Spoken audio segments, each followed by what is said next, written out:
नमस्कार, lead India के इस वीडियो में आपका बहुत बहुत स्वागत है। दोस्तों, मैं हूं एडवोकेट सुभाष सिंह और इस वीडियो में मैं आपको बताऊंगा कि बैंक वाले लोन को लेकर के आपसे एक सच ऐसा छुपाते हैं जो आपको पता नहीं है और आपको लगता है कि आप लोन पे नहीं कर पा रहे हैं तो आप गिल्ट में आ जाते हैं और आपको लगता है कि आप ही सबसे बड़े अपराधी हैं। देखिए, क्या आपने कभी सोचा है कि आपने बैंक और लोन देने वाले जो ऐप्स हैं वो आपको इतनी आसानी से पर्सनल लोन दे क्यों रहे हैं? बस एक क्लिक और पैसा सीधा आपके खाते में। ये जो सुविधा है, ये आसानी, ये कहीं एक जाल तो नहीं है। आज हम उसी सच का उजागर करेंगे जो बैंक आपको नहीं बता रहे। एक ऐसा सच जो आपकी मेहनत की कमाई और आपके भविष्य को खतरे में डाल सकता है। मैं आपको वो पूरी कहानी बताऊंगा जो बैंक वाले आपको नहीं बताते और जो बातें छिपाई जा रही हैं वो आपकी बचत और आपके सपनों और अपने और भविष्य में लोन लेने की आपकी काबिलियत पर एक गहरा असर डालता है।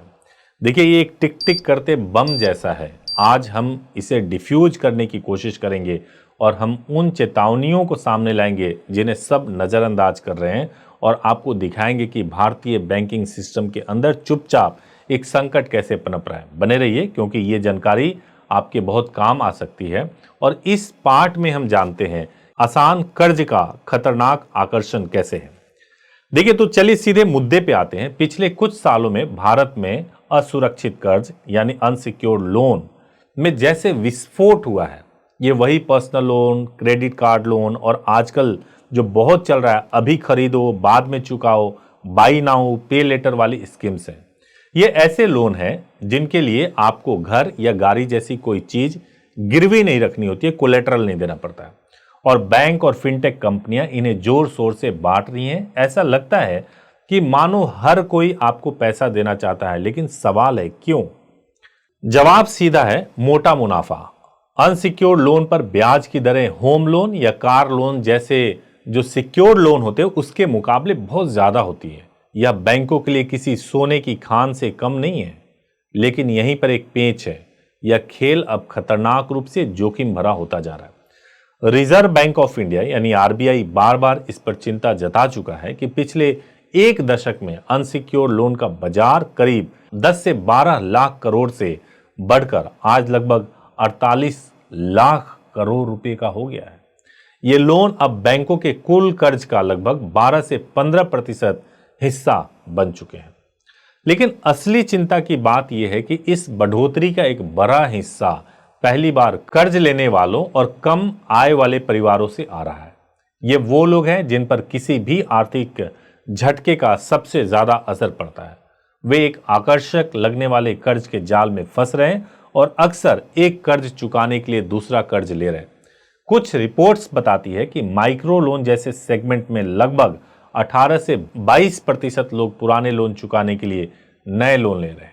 यह एक ऐसा चक्रव्यूह है जिसे बैंक खुशी खुशी बढ़ावा दे रहा है। और मैं यहीं पे बताना चाहता हूं कि देखिए, जब आप अनसिक्योर्ड लोन लेते हो ना, तो आपने क्यों, मैं कह रहा हूं कि आप फंस गए हो, ट्रैप हो गए हो। आपके मन में आ रहा है यार मैं क्या करूं, सुसाइड करूं, क्या करूं।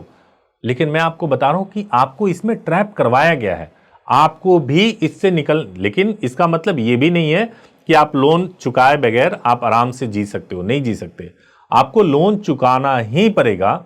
लेकिन उसके रास्ते हैं, सेटलमेंट करो और सेटलमेंट करके आप इस मुक्ति से बाहर निकलो। आप, जरूरी नहीं है कि बैंक जितने टर्म्स आपको बता रही हो सारे टर्म्स आपको मानने हैं। वो जो पेनल्टी लगा रही हो सारे पेनल्टी आपको देने ही देने हैं। अगर आप सही तरीके से हैंडल करोगे तो आपको समस्या नहीं होगी। इसीलिए कह रहा हूं कि अगर आपको इससे संबंधित अगर कोई प्रॉब्लम है तो आप हमारे हेल्पलाइन नंबर पे कॉल करके पूरी गाइडेंस ले सकते हैं। अब इसको समझिए कि जो सिक्योर्ड बनाम अनसिक्योर्ड का ये जो टिक टिक करता टाइम बम है, इसको समझते हैं। देखिए, अनसिक्योर्ड शब्द में आखिर इतना डरने वाला क्या है, इसको समझते हैं और ये बैंक के प्रोस्पेक्टिव से समझते हैं। जब आप एक सिक्योर्ड लोन लेते हैं ना, तो जैसे कि आप होम लोन ले रहे हैं, तो आपका घर कोलेट्रल का काम करता है और अगर आप पैसे नहीं चुका पाते तो बैंक कानूनी तौर पर आपके घर को कब्जे में लेकर अपने पैसे को वसूल सकता है और यह बैंक के लिए एक सेफ्टी नेट होता है। लेकिन अनसिक्योर्ड लोन में ऐसी कोई सेफ्टी नेट नहीं होती है। बैंक आपको सिर्फ पिछली फाइनेंशियल हिस्ट्री और पैसे चुकाने की आपकी क्षमता के वादे पर लोन देता है। अगर आप डिफॉल्ट करते हैं तो बैंक के पास कानूनी कार्रवाई करने के अलावा ज़्यादा कुछ नहीं बचता, जिसमें काफ़ी समय और पैसा लगता है और बैंक का पैसा सचमुच हवा में गायब हो सकता है। और यहीं पर वो टिक टिक करता टाइम बम छिपा है। जब अर्थव्यवस्था अच्छी चल रही होती है, लोगों की नौकरियां सुरक्षित होती है, तब ये लोन चुकाना आसान लगता है। लेकिन जैसे ही कोई आर्थिक मंदी आती है, नौकरियां जाती है, सैलरी कट होती है, लाखों लोग एक ही समय पर अपने पर्सनल लोन और क्रेडिट कार्ड का बिल डिफॉल्ट करना शुरू कर देते हैं। और ये एक चेन रिएक्शन शुरू हो सकता है। एक व्यक्ति डिफॉल्ट करता है, फिर दूसरा, फिर सैकड़ों, फिर हजारों। यह सिर्फ एक इंसान की समस्या नहीं रहती, यह एक सिस्टम का रिस्क बन जाता है जो पूरे बैंकिंग सेक्टर को हिला सकता है। अंतर्राष्ट्रीय मुद्रा कोष IMF जैसी संस्थाएं भी चेतावनी देती है कि जब किसी देश में घरेलू कर्ज बहुत ज्यादा बढ़ जाता है तो भविष्य में बैंकिंग संकट का खतरा भी बढ़ जाता है, और इसके संकेत अभी से दिखने लगे हैं। चेतावनी के वो संकेत जो बैंक आपको दिखाना नहीं चाहते। चेतावनी नंबर 1, RBI का एक्शन। भारतीय रिजर्व बैंक इस मामले को लेकर इतना चिंतित है कि उसने बैंकों को ऐसे अनसिक्योर्ड लोन देना और महंगा कर दिया है। इसके लिए RBI ने रिस्क वेट बढ़ा दिया है। आसान भाषा में कहें तो अब हर अनसिक्योर्ड लोन के बदले बैंकों को पहले से ज्यादा पैसा अलग रखना पड़ेगा। और ये RBI का बैंकों को ये कहने का तरीका है कि थोड़ा धीरे चलो, बहुत तेज गाड़ी चला रहे हो, आगे का रास्ता खतरनाक हो सकता है। और इसीलिए RBI फोकस करता है सेटलमेंट के ऊपर कि अगर अकाउंट NPA है तो उसको जल्दी से जल्दी आप क्लोज करो, या तो आप उसमें सेटलमेंट करो या कुछ भी करो, लेकिन आप NPA अकाउंट को क्लोज करो। इसीलिए बैंक मजबूर होती है कि अनसिक्योर्ड लोन के मामले में वो जल्दी से जल्दी क्लोज करे और उसको सेटल करे। इसीलिए सेटलमेंट कम अमाउंट पे हो पाता है। RBI के इन कदमों के बाद से लोन देने की जो रफ्तार है 20% से भी ऊपर चली गई थी, अब वो थोड़ा धीमी होकर के 15 से 18% के रेंज में आ गई है।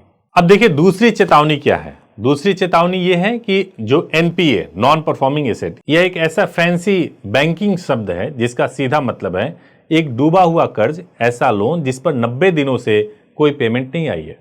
हालांकि बड़े कॉर्पोरेट लोन की सफाई के बाद कुल NPA के आंकड़े को सुधरे हैं, लेकिन अनसिक्योर्ड लोन की कैटेगरी में यह एक खतरनाक ट्रेंड दिख रहा है। क्रेडिट कार्ड डिफॉल्ट बढ़ रहे हैं। दिसंबर 2024 तक क्रेडिट कार्ड का NPA लगभग 2.3% पर पहुंच गया था, जो एक साल से पहले 2.06% था। और छोटे पर्सनल लोन में भी स्ट्रेस दिखना शुरू हो गया है। और चिंता की बात यह है इन लोन्स को NPA बनने में 18 से 36 महीने लग सकते हैं। इसका मतलब है कि आज जो लोन बांटे जा रहे हैं वो कल का NPA संकट बन सकते हैं। और एक आखिरी चेतावनी मैं आपको बताने जा रहा हूं, कर्ज का चक्रव्यूह। शायद सबसे डरावना संकेत यह है कि लोग कर्ज कैसे ले रहे हैं। कुछ रिपोर्ट्स के अनुसार 50,000 रुपये से कम का पर्सनल लोन लेने वाले लगभग 40-50% लोगों पर पहले से ही 3 या उससे ज्यादा लोन चल रहे हैं। यह एक क्लासिक कर्ज का जाल है। लोग अपनी लाइफ स्टाइल मेंटेन करने, मेडिकल इमरजेंसी के लिए या बस एक कर्ज को चुकाने के लिए दूसरा आसान लोन ले रहे हैं। फिनटेक एप्स ने इसे और भी आसान बना दिया है, जो अक्सर बिना ठीक से कमाई जांचे ही लोन दे देते हैं। यह वित्तीय बर्बादी का एक सीधा रास्ता है जो एक व्यक्ति से शुरू होकर पूरे सिस्टम में फैल सकता है। तो बैंक बढ़ावा दे रही है, आम व्यक्ति लोन ले रहा है अनसिक्योर्ड लोन, बाद में डिफॉल्ट होता है, बैंक प्रेशर डालती है, बैंक रिकवरी एजेंट के थ्रू प्रेशर डालती है। तो आपको क्या करना है, कैसे डील करना है, इसके लिए गाइडेंस की जरूरत है और आप हमारे हेल्पलाइन नंबर पे कॉल कर सकते हैं। वीडियो अच्छा लगा हो तो जरूर इसको लाइक कीजिए, चैनल को सब्सक्राइब कीजिए। Thank you so much for watching this video. Thank you so much.